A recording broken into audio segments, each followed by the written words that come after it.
vedare tinokuchingamidzai zvekare kune chimwe chirongwa pano paZim Facebook Secrets and Confessions. Tadzoka zvekare nemamwe mamessages. Regedzai tibva tapinda mumamessages edu atadzoka takakubatirai. Message yedu yekutanga yakamira sekudai so: hanzi makadi zvenyu mukoma, ndinokumbirawo kuti munge muchindiposterawo nyaya yangu makavigawo chitupa changu. Ndinewo confession yangu iyo yandiinayo. So mukoma, zvakaitikawo ndezvekudai so: inini ndakasangana neumwe murume uyu iye ainge achibva kuNigeria ndokubva azoudza sekuru vangu kuti he was a very powerful witch doctor. Saka sekuru vangu vainge vari munhu ainge achifarira madhiri pose painge pachitengesewa zvinhu zvemadhiri. Sekuru vangu vaiwanikwa varipo. At that time vainge vachida mataya manyowani for motikari yavo. Saka takabva tazoenda kune chimwe chiworkshop cheumwe murume wekuNigeria uyo ainge achiita zvekutengesa mataya, but pachiworkshop ipapo there was something that was going on, because waiti kana ukauya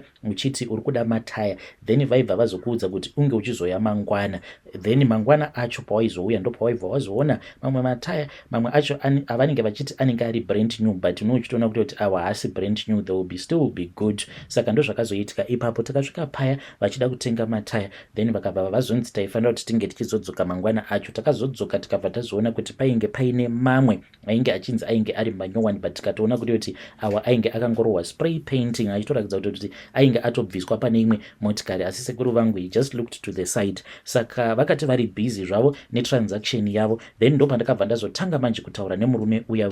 Iye akabva andiudza kuti ainge atori nemasimba ndokubva azobatsirana nasekuru vangu. Ndakatoona sekunge there was some change in his life, but sekuru vangu ava vakabva vazoshayika. At that time semunhuwo ainge achirova madhiri ake, then ndakabva ndazobatwa kubasa because I was working in the government. Saka taipota tichirova bribery kubasa. Saka ndakazoti ndabatwa paya, then ndokubva ndazodzingwa basa. Mushure mekunge ndadzingwa basa, vakadzi kamunongovaziva kuti havagari pasina mari, then mukadzi ndokubva atondiramba paya. Mukadzi akati andiramba, ndikabva ndati zano nderipi, ndokubva ndazoenda ndikabva ndazonotaura nemufesi uya wekuNigeria, ndokubva azondiudza kuti ainge aine umwe uyo ainge aine marestaurants mutown. Saka ndokubva ndazotanga kushandira zvekare umwe mufesi. So ndakati ndava kushanda kuya ndopa ndakabva ndazotanga kushandidzana zvekare nen'anga iyaya. Saka ivo zvavainge vachiita, vainge vaine chirestaurant chavo, then kumashure kwerestaurant kwainge kuine chimwe chiroom chavainge vachishandisa vachiita zveun'anga kune avo vanenge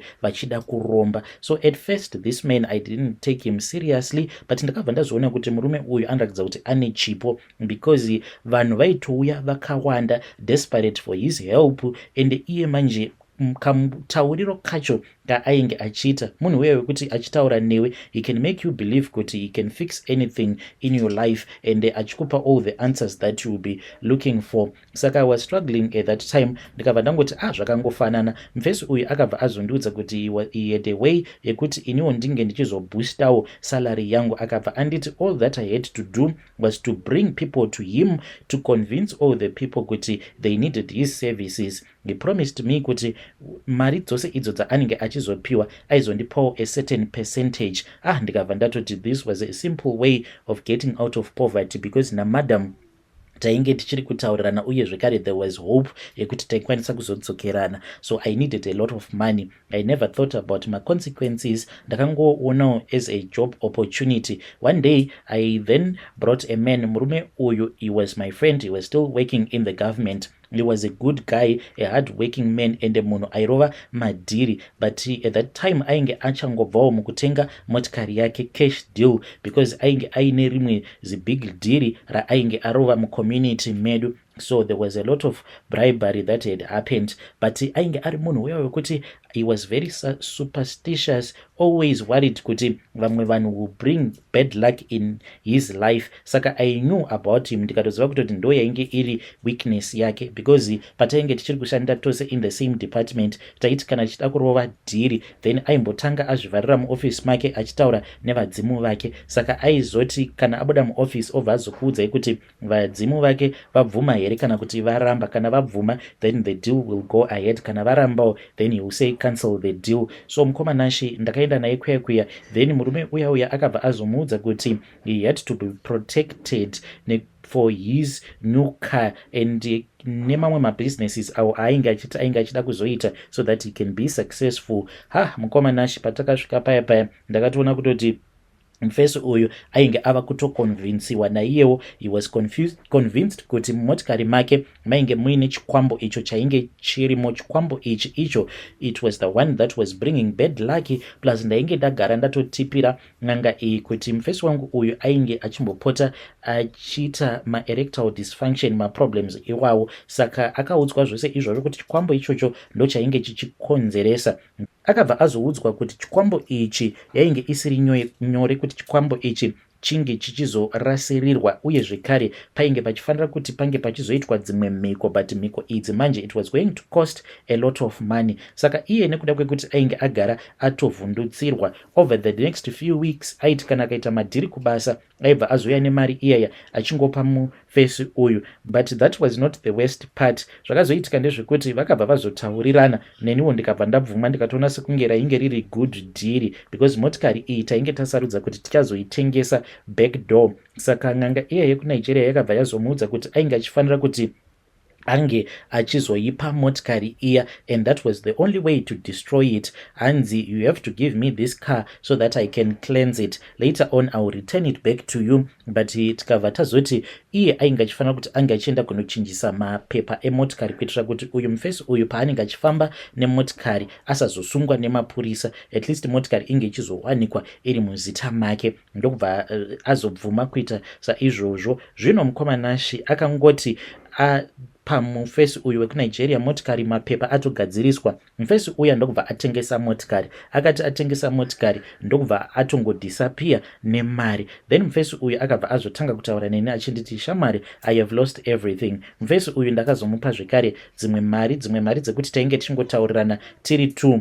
All of my life savings are gone. Mukadzi wangu now is about to divorce me. Motikari chaiyo ndakachinjisa mapapers emotikari, handisisina kana peace of mind. Saka nekuda kwestress aigara achingondifonera achiti I am in depression, ndokubva azosiwa nemukadzi. Saka akazongowanikwa akafa. He fell into a deep depression and he passed away. Saka madoctors vakabva vazoti it was a heart attack, but inini ndinozviziva kuti ndini ndakakonzeresa kuti murume uyu ange achizofa nekuda kweizvo zvandakamuita. So mukomanashi after that akati ashaika mufesi uyu, ndopandakabva ndazongotanga kurwara. I have been sick since that time. Ndiri munhu wekuti ndinongogara ndichingonzwa musoro, uye zvekare ndinoti kana ndikafamba ndiri ndoga ndinobatwa nechadzimira, ndobva ndatanga kunzwa dzungu. Worst of all, hameno kuti chii chinoitika, maziso angu anongogara akazvimba ari red and painful.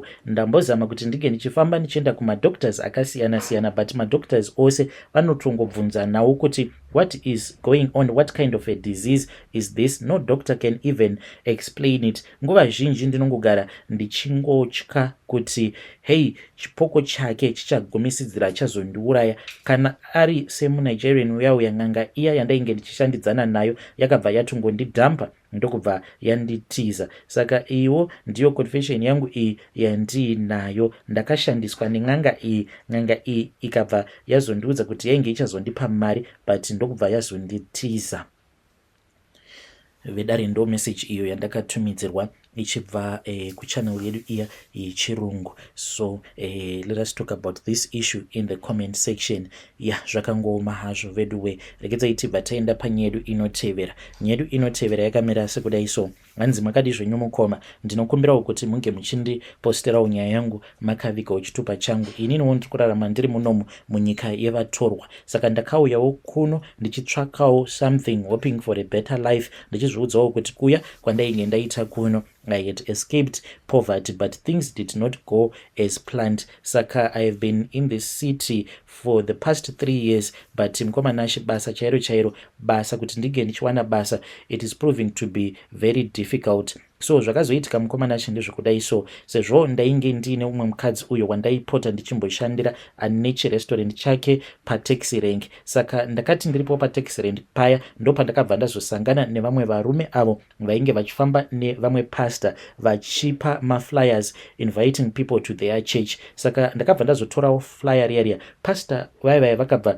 vazonditarisa vakabva vati you are very special. Munongoziva kuti hakuna munhu asingade kunzi uri special. Saka that is how he captured me. Vakabva vati iwewe uri someone ari very special ane a calling. Ndokubva vazoti vainge vachida kuti vange vachizondipa basa, offering me a job, vakanditi ndinokwanisa kukupa salary yakatowanda. He said kuti he was a man of God and iwo he was helping people and vainge vachida kuti neniwo nekuda kwecalling yangu ndinge ndichizobatana navo so that I can become part of his ministry. Nekudawo kwedesperation, kana uri padesperate haumbofi wakabvunza mibvunzo yakawanda. Ndakangoona mari that he was offering me and I thought kuti this was a way out of poverty. Saka pastor ava manje vakabva vazondi-invita kuchechi kwavo, but ndakati ndichinotarisa zichechi riya rainge rakanaka. Then he explained kuti ivo he had a powerful gift, a spiritual ability, ndo zvavakataura. Hanzi ndinokwanisa kuporesa vanhu nekuremova macases, but vakabva vazoti the problem with that is that most of the people, the wealthy people who are living here in Johannesburg, ivo manje vanofungidzira kuti vakangwara kudarika Mwari, saka vainge vachiti vari kuda kuti vange vachibatsirana. Saka ivo vainge vachiti vakapiwa simba naMwari rekuti vange vachimutsidzira mweya dzedziya dzinenge dzichitevererana nemadzinza, as in kana kuri kunzi mumhuri kana muine dhimoni rinokonzeresa chirwere chediabetes, kana kwava negeneration yekuti there is no one that is suffering from diabetes, then the family will forget to pray against that spirit. Saka ivo vainge vachiti he has been given that task by God kuti vange vachifamba vachimutsidzira mweya iyoyo yemumadzinza so that vanhu vange vachizotanga kurwara. Kana varwara manje then vanhu vobva vazodzoka kuna Mwari. This was the task that he was telling me about. Saka pavakandiudza this thing, it was really strange kwandiri, but nekudawo kwekuti ndainge ndichida mari, I was too desperate to even care.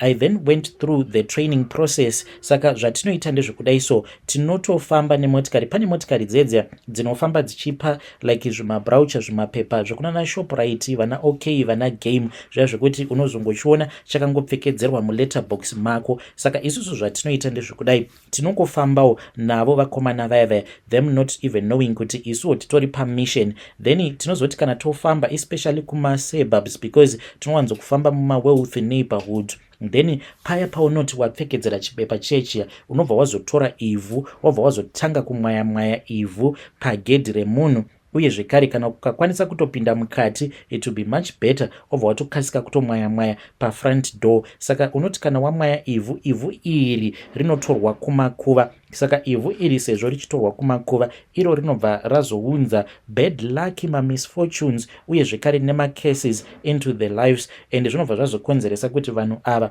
vange vachizotanga kutsvaka chechi yapastor ava. Handizivi kuti how exactly does it work kuti kana munhu azotanga kusangana neminyama nemacases, divorce in his life, obva angoziva kuti kana ndikaenda kuna pastor ava kuchechi kwavo, then vanobva vazondinamatira, ndobva ndatoita right. But ivo manje havanamatiri vanhu mahara.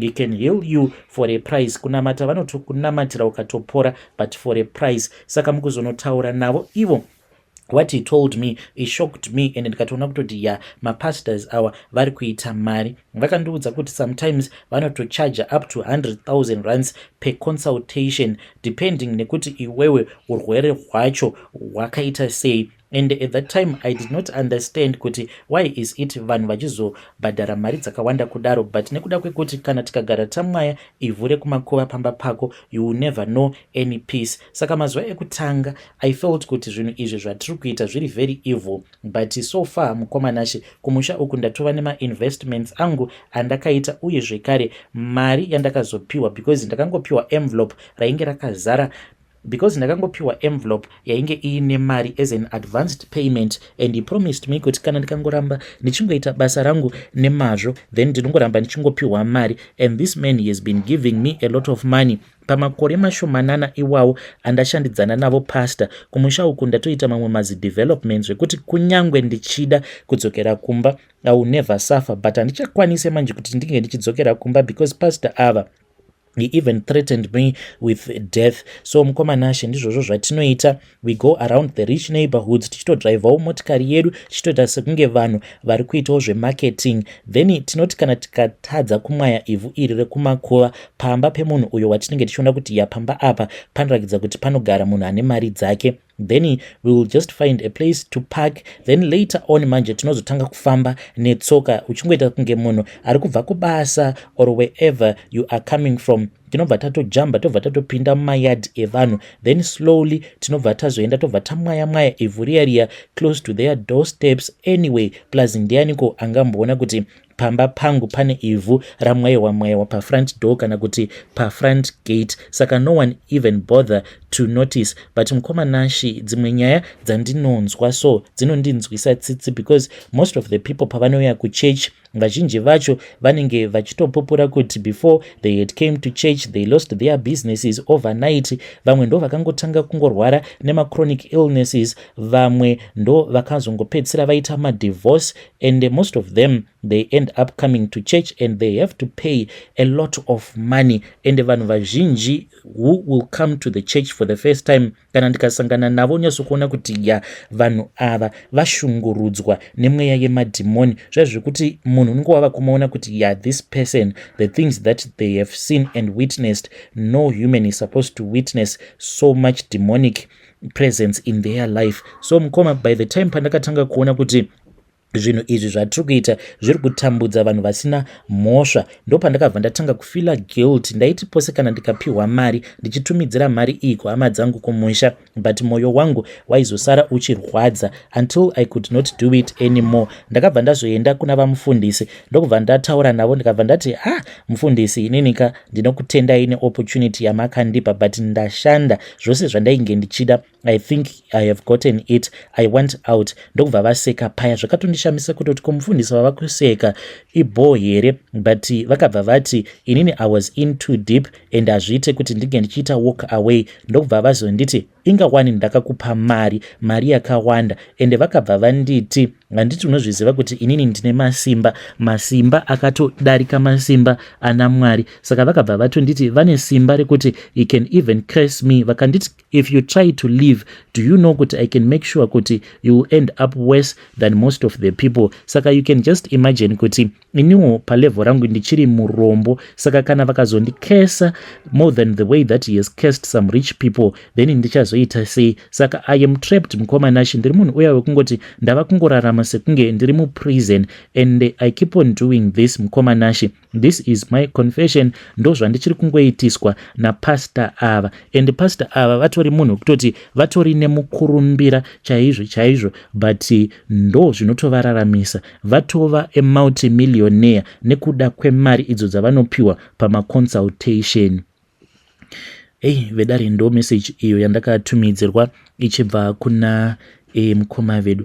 Zvakangoma hazvo veduwe, please ngatizamei kuti tinge tichitaura navo mukoma vedu ava mucomment section. Strange things indeed they do happen in this world.